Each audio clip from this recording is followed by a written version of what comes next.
2014 में साइबेरिया के ऊपर से एक हेलीकॉप्टर गुजर रहा था। तभी पायलट का ध्यान जमीन पर मौजूद एक अजीबो-गरीब चीज ने अपनी तरफ खींच लिया। एक बहुत बड़ा सिंक होल जिसकी चौड़ाई 80 फीट और गहराई 15 स्टोरी बिल्डिंग जितनी थी।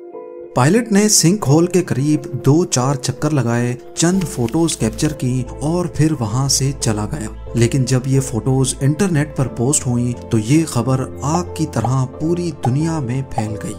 कई साइंटिस्ट, जियोलॉजिस्ट और आर्कटिक रिसर्चर्स ने आज से पहले इतना बड़ा सिंक होल कभी नहीं देखा था, और वो भी जो रातों रात बन गया हो।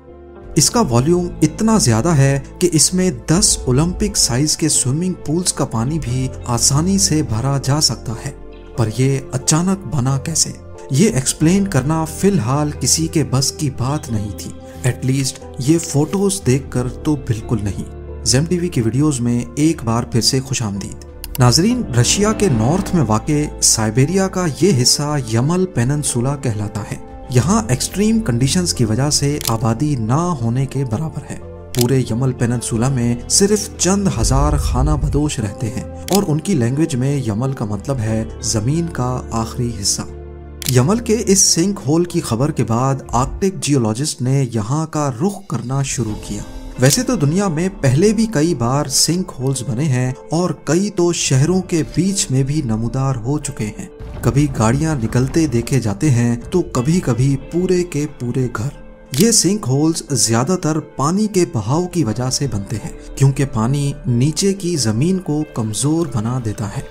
लेकिन जियोलॉजिस्ट का कहना है कि यमल का ये सिंक होल किसी भी तरह से नॉर्मल नहीं लगता, क्योंकि नॉर्मल सिंक होल्स का बॉर्डर फ्लैट होता है, ना के उभरा हुआ।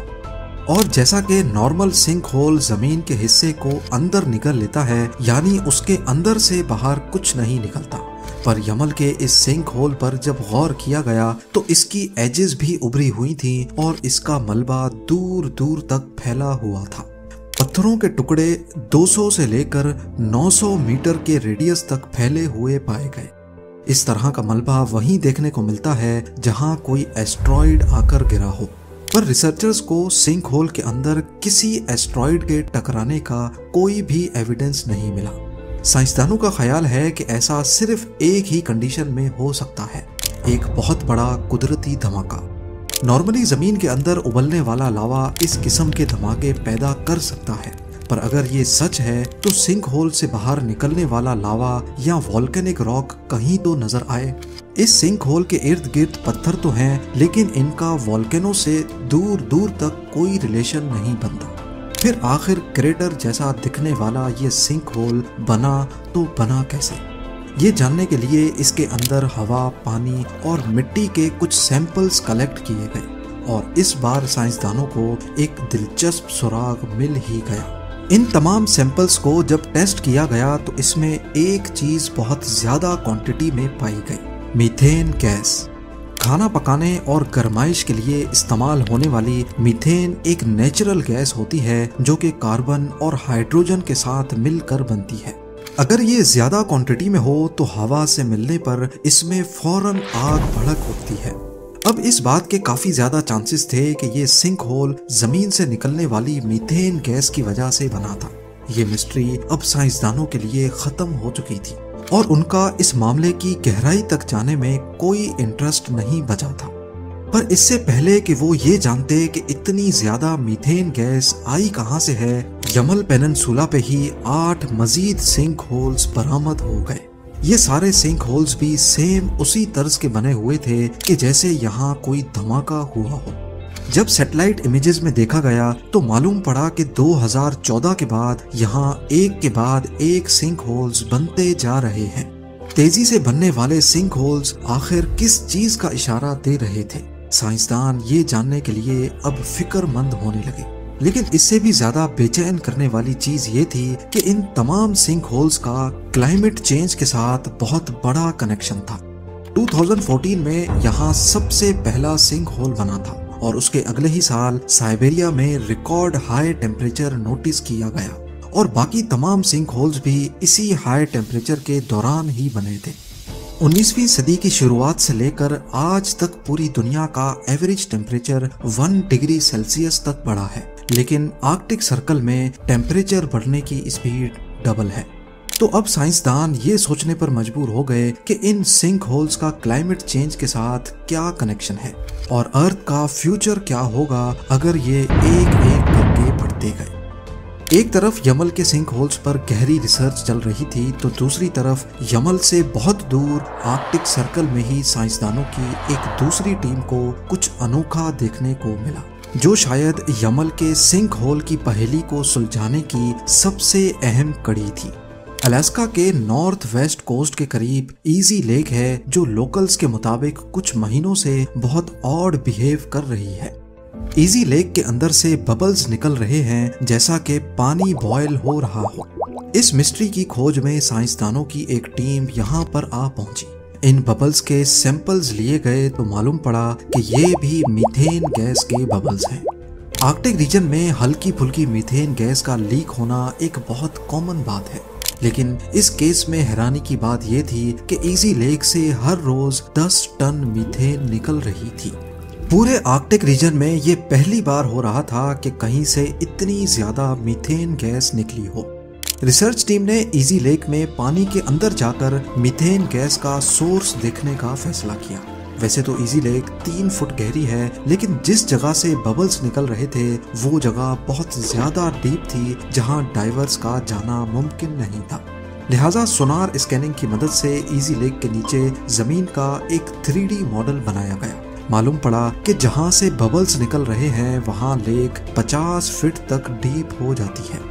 एक तरफ यमल में सिंक होल्स के बनने की वजह भी मीथेन गैस ही बताई जा रही थी, दूसरी तरफ ईजी लेक के नीचे से भी बहुत ज्यादा क्वांटिटी में मीथेन गैस लीक हो रही थी।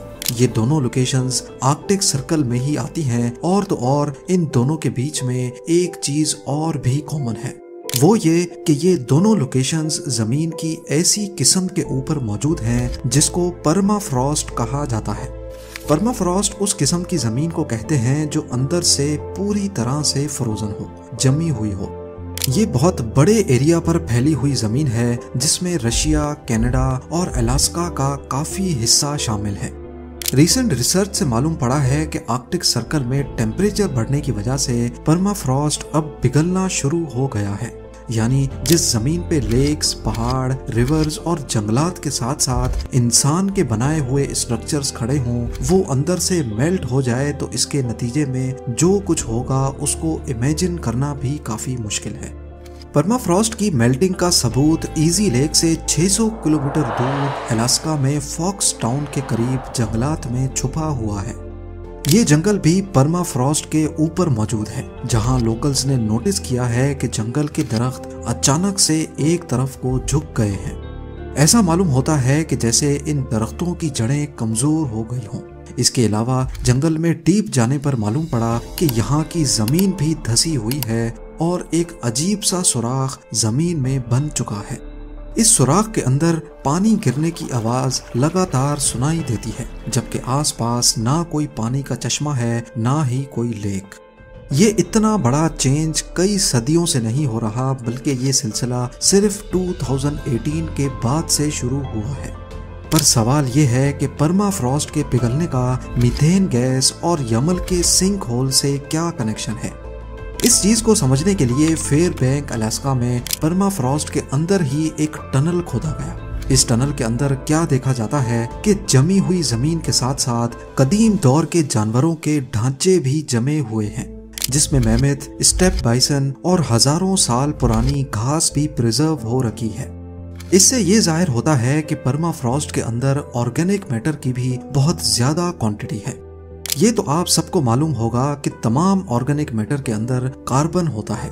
जैसे जैसे पौधे उगते हैं तो वो एटमॉस्फेयर में से कार्बन डाइऑक्साइड एब्जॉर्ब कर लेते हैं, और जब ये मर जाते हैं तो डीकम्पोजिशन के दौरान इनमें से कुछ कार्बन वापस एटमॉस्फेयर में रिलीज हो जाता है। लेकिन आर्कटिक सर्कल में फ्रीजिंग टेम्परेचर की वजह से डीकम्पोजिशन का प्रोसेस बहुत स्लो होता है, इसलिए हजारों सालों के अरसे के दौरान बहुत सारे ऑर्गेनिक मैटर अब परमाफ्रॉस्ट के अंदर प्रिजर्व्ड हैं।